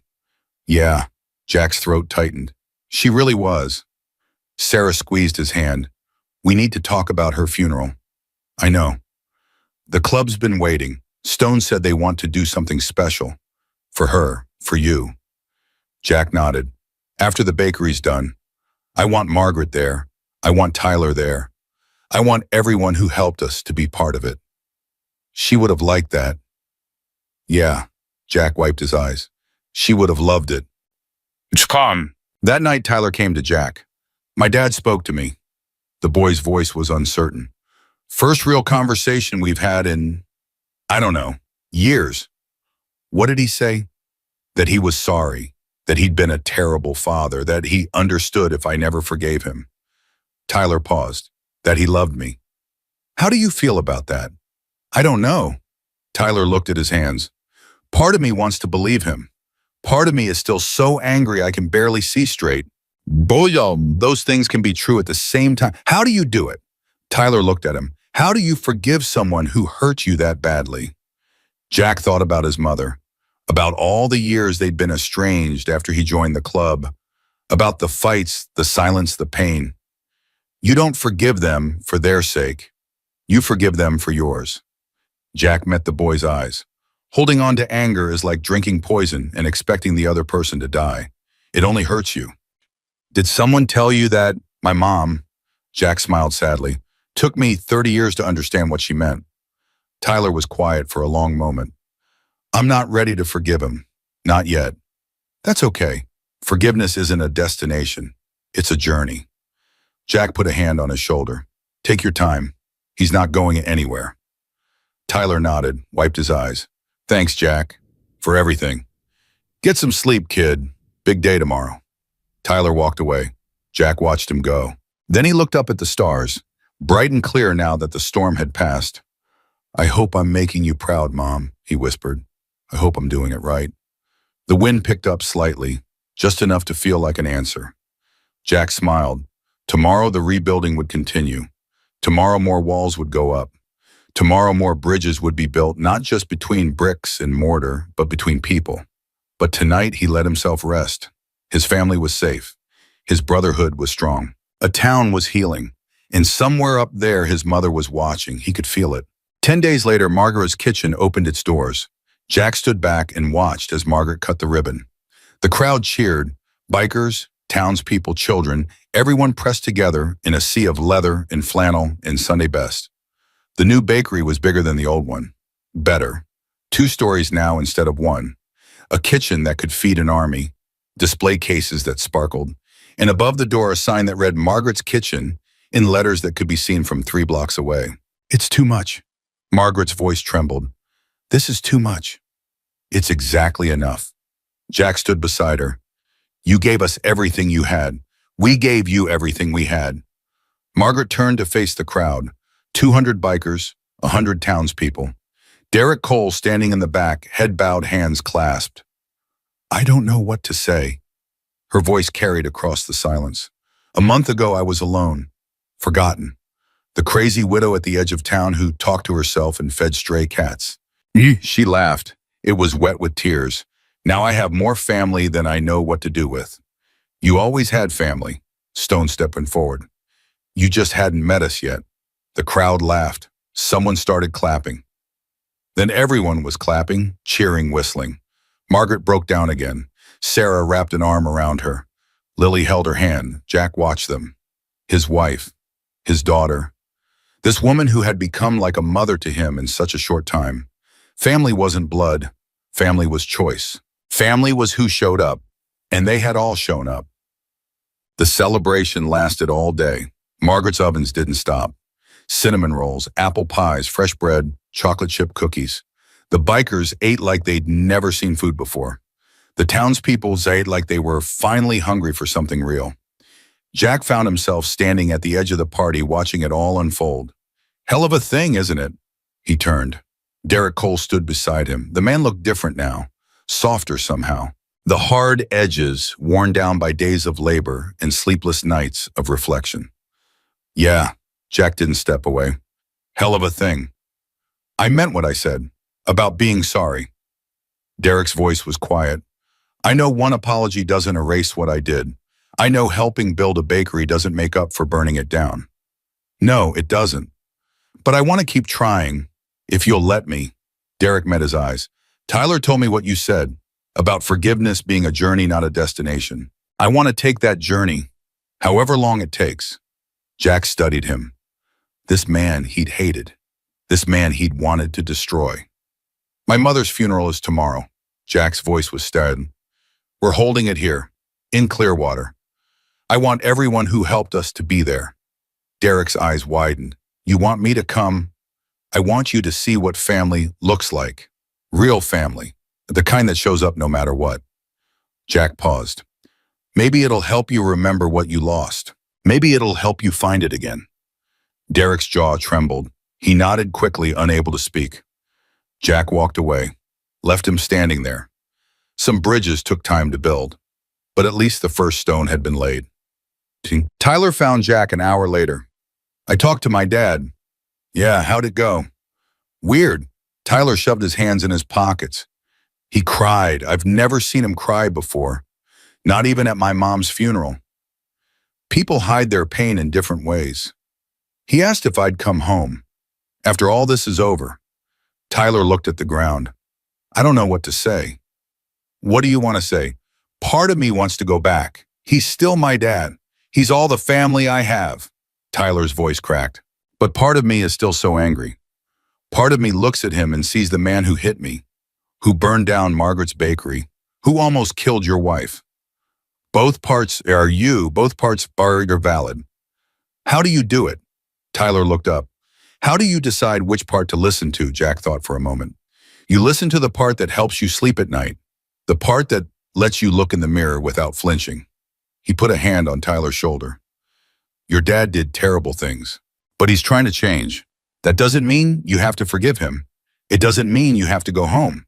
But maybe you can leave the door open. Just a crack. Like Margaret did for you, Jack smiled. Exactly like that. Tyler nodded slowly. I'll think about it. Take your time, there's no rush. Jack. Yeah, thank you for everything, for treating me like family when my own father wouldn't. You are family, Tyler. That's not going to change. The boy hugged him. Quick and fierce, then, and he pulled away and walked toward where his father stood alone at the edge of the crowd. Jack watched them, saw Tyler stop in front of Derek, saw them start talking, saw Derek's face crumple with hope and fear and desperate love. Maybe they'd make it. Maybe they wouldn't. But at least they were trying. That night, Sarah found Jack on Margaret's porch. Hey, stranger. She sat down beside him. What are you doing out here alone, thinking? About your mom, about everything. Jack stared at the stars. A month ago, I was riding to her funeral. Now she's been dead for 6 weeks, and I still haven't said goodbye. Tomorrow. Yeah, tomorrow. Sarah took his hand. Her fingers were warm, strong. Tell me about her, the real her, not the stories you tell everyone else. Jack was quiet for a long moment. She was tough, really tough. Grew up poor in West Virginia. Dad died in the mines when she was 12. Mom worked 3 jobs to keep food on the table. He smiled slightly. She used to say she learned everything she needed to know about survival before she turned 15. Sounds like someone else I know. She didn't want me to join the club. Said she didn't raise a son to be an outlaw. We didn't speak for almost 5 years after I got patched in. Sarah squeezed his hand. What changed? Lily, Jack's voice softened. When Lily was born, I called her, just to tell her she was a grandmother. I didn't expect her to answer. She picked up on the first ring. What did she say? She said, I've been waiting for this call for 5 years. Now bring me my grandbaby. Jack laughed. It turned into something else. She held Lily for 3 hours straight. Wouldn't let anyone else touch her. Just sat in that rocking chair singing old coal mining songs. Sarah wiped her eyes. I wish I'd known her longer. She loved you from the first moment she met you. Jack turned to look at his wife. She pulled me aside after dinner and said, that woman is too good for you. Don't screw it up. Sarah laughed. Smart woman. The smartest. They sat in silence. The sounds of the party drifted from inside. Laughter, music, the clink of glasses. I'm scared. Jack's voice was barely a whisper. Of what? Of saying goodbye, of making it real. He gripped her hand tighter. As long as we hadn't done the funeral, it was like she was still out there somewhere, waiting for me to visit. She's still out there, Jack, just in a different way. Sarah leaned her head on his shoulder. She's in Lily's laugh, in your stubbornness, in the way you never give up on people, even when they've given up on themselves. Jack closed his eyes, let the tears fall. I miss her. I know. I miss her so damn much. I know, baby. I know. They sat there together, husband and wife, survivors of the storm. Tomorrow would be hard. Tomorrow would be the end of something. But it would also be the beginning. The funeral was held at dawn. On.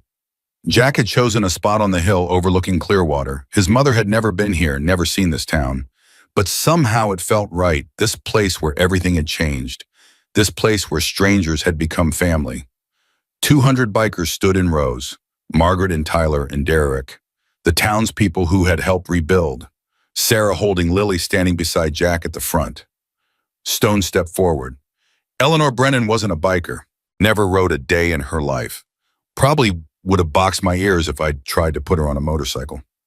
Soft laughter rippled through the crowd, but she understood what we stand for. She understood family, loyalty, showing up when it matters. Stone looked at Jack. Her son is one of the best men I've ever known. Strong but kind, fierce but fair. The kind of man who carries his family through a blizzard and doesn't stop until they're safe. His voice thickened. Eleanor raised that man, shaped him, made him who he is, and for that we are all grateful. Jack stepped forward. His legs felt like lead. His throat was closed tight. My mother, he stopped, started again. My mother taught me that kindness is not weakness, that opening your door to a stranger takes more courage than closing it. That the measure of a person isn't what they take from the world, but what they give. He looked at Margaret. She would have loved you. She would have seen herself in you. The strength, the compassion, the refusal to let fear make your decisions. He looked at Derek.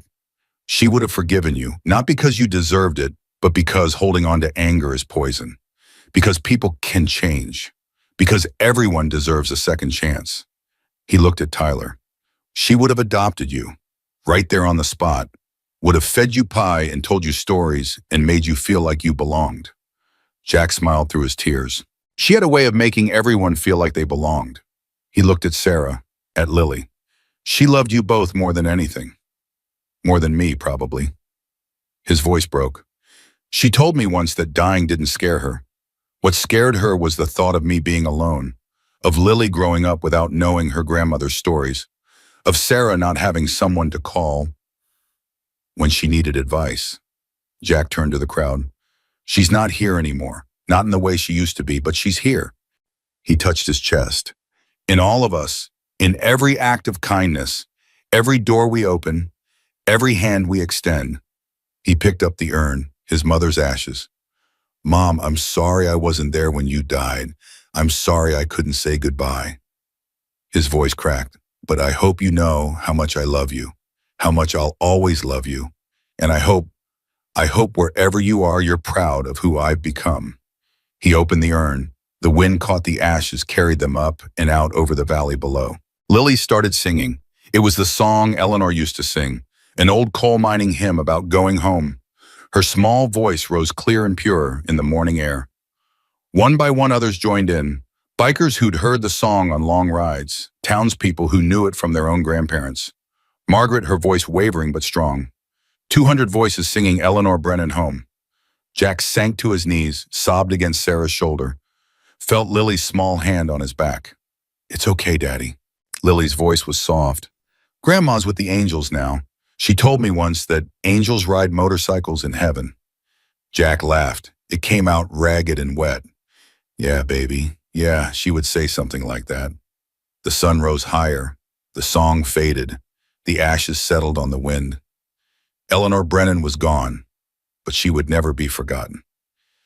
3 months later, Jack pulled his motorcycle into Clearwater's main street. Sarah rode behind him, her arms wrapped around his waist. A trailer followed carrying their belongings. They were moving. Margaret's kitchen had become more than a bakery. It had become a community center, a meeting place, the heart of a town that was slowly learning to open its doors. Margaret had offered them the apartment above the bakery. Someone needs to keep an eye on me, she'd said. Make sure I don't burn the cinnamon rolls. But that wasn't the real reason. The real reason was family. The real reason was home. Daddy, look, Lily came running down the street. She'd been staying with Margaret for the past week, helping prepare for their arrival. Look what Miss Margaret taught me. She held up a perfectly frosted cupcake. I made it myself. Jack scooped her up, kissed her cheek.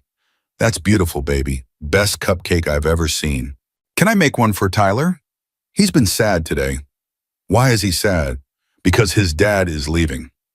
Jack looked at Sarah. She nodded toward Derek Cole loading boxes into a truck at the end of the street. I'll be right back. He set Lily down, walked toward Derek.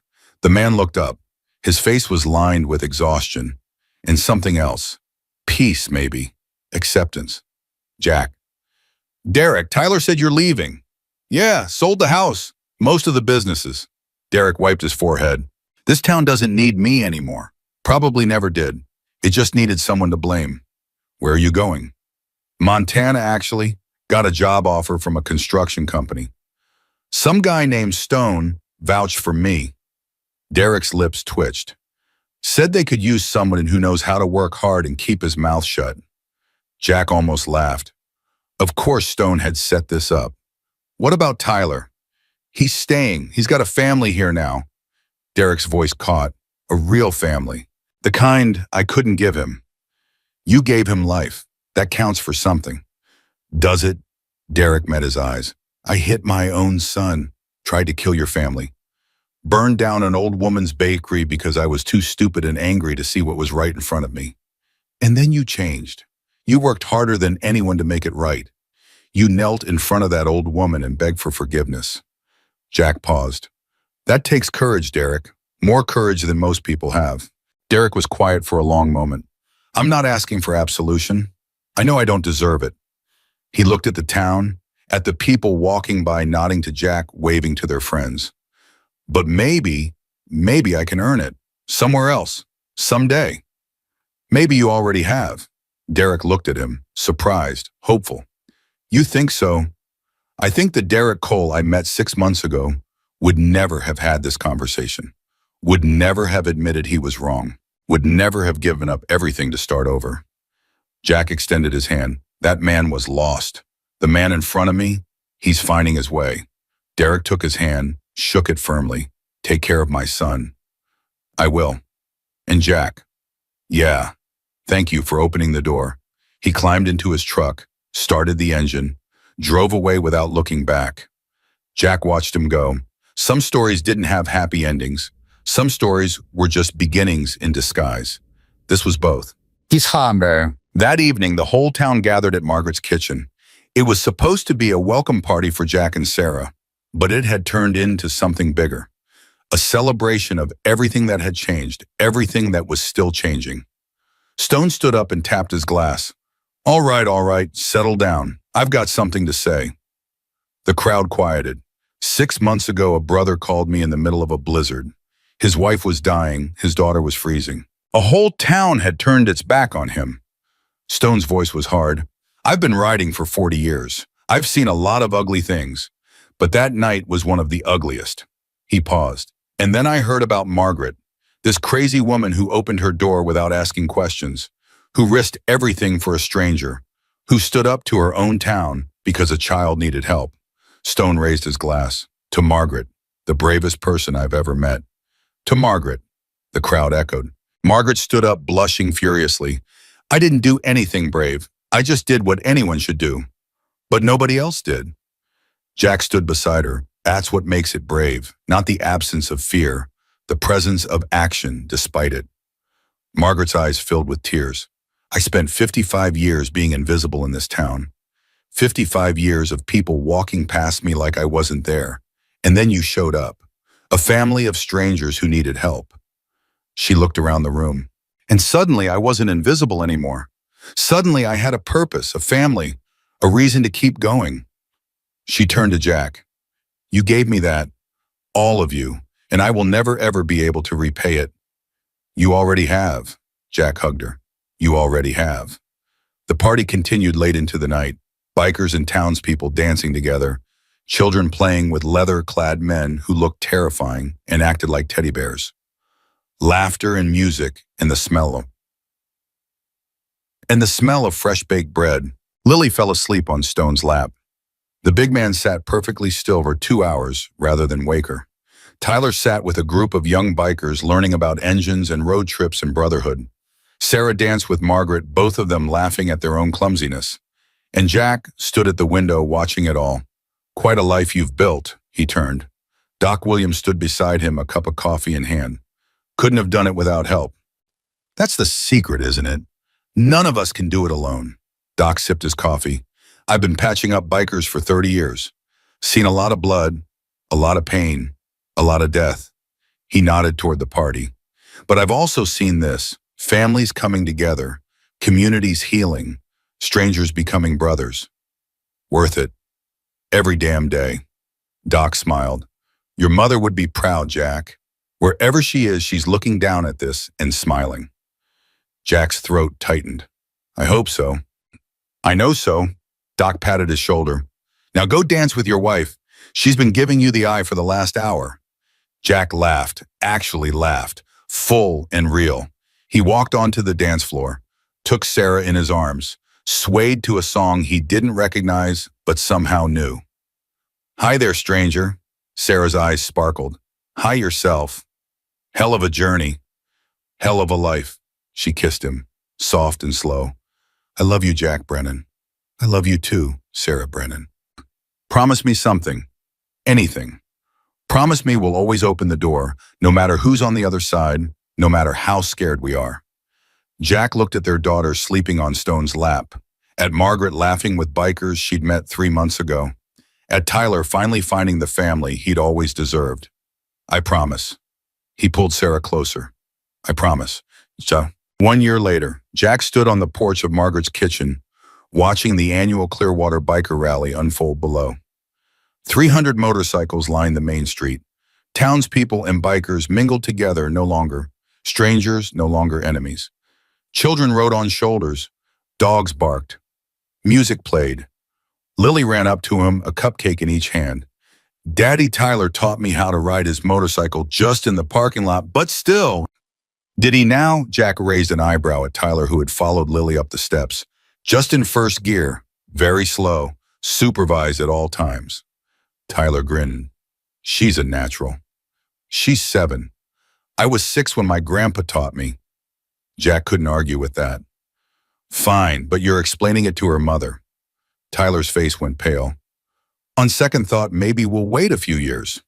Jack laughed. Margaret appeared in the doorway, flower on her apron, smile on her face. Jack, there's someone here to see you. He walked inside, stopped dead. Derek Cole stood in the middle of the bakery, older now, grayer, but standing straighter than Jack had ever seen him. Derek. Jack.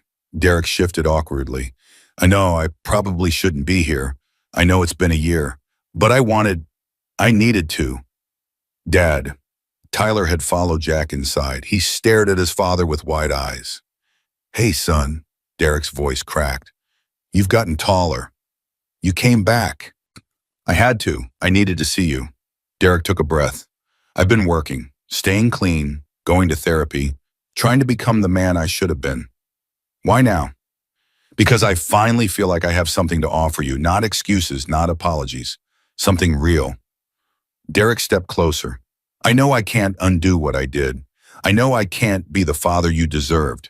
But maybe I can be the father you need going forward. Tyler stood frozen. Then he crossed the room and hugged his father. Derek broke down, sobbed against his son's shoulder. 17 years of pain and regret and desperate hope pouring out in the middle of a bakery surrounded by people who had every reason to hate him and chose not to. Jack felt Sarah's hand slip into his. This is what it's all about, isn't it? She whispered. Not the bikes, not the club, this. Yeah, Jack squeezed her hand. This is everything. Lily tugged at his jacket. Daddy? Yeah, baby? Can I have another cupcake? Jack laughed, picked her up, kissed her forehead. Yeah, baby, you can have all the cupcakes you want. That night after the rally ended, after the bikers rode off and the townspeople went home, Jack sat alone on Margaret's porch. The stars were bright, the air was cool. Somewhere in the distance, an owl hooted. Room for one more. Margaret sat down beside him, 2 cups of tea in hand. Couldn't sleep. Never can after the rally. Too much excitement. She handed him a cup. Besides, I wanted to talk to you. About what? About thank you, a real one. Not the kind I say every day when you fix something or carry something or chase the kids out of the kitchen. Margaret sipped her tea. A real one from my heart. Margaret, let me finish. She set down her cup. A year ago, I was ready to give up. Not on life exactly, but on living. I was going through the motions, baking bread nobody bought, talking to cats, waiting to die. Her voice caught. And then you showed up, covered in snow, carrying a dying child, begging for help. She wiped her eyes, and something woke up inside me. Something I thought was dead. You saved us, Margaret. No. Oh, she shook her head. You saved me.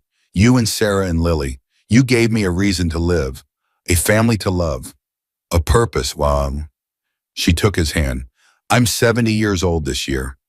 I've buried a husband and a daughter. I've seen the best and worst of what people can do. Her voice strengthened. But this past year has been the happiest of my life, and that's because of you. Jack couldn't speak. His throat was too tight. Thank you, Jack Brennan. Margaret squeezed his hand. Thank you for knocking on my door. Thank you for opening it.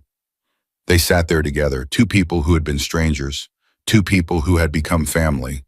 The stars wheeled overhead. The night deepened. The world kept turning. And in a small town called Clearwater, in a bakery built by bikers surrounded by a family forged in fire, Jack Brennan finally understood what his mother had tried to teach him all along. Kindness wasn't just an act. It was a legacy. Open the door, extend the hand, take the risk, because you never know when a stranger might become family. You never know when one moment of courage might change everything. You never know what miracles are waiting on the other side of fear. Jack looked up at the stars, thought of his mother, smiled. "I get it now, Mom," he whispered. "I finally get it." The wind stirred, the oak trees rustled, and somewhere in the night he could have sworn he heard her laughing. Join us for more stories by hitting the like and subscribe buttons. Every act of kindness creates a ripple that can change the world. Be the one who opens the door. Be the one who makes a difference. Because in the end, we're all just strangers waiting to become family, one act of courage at a time.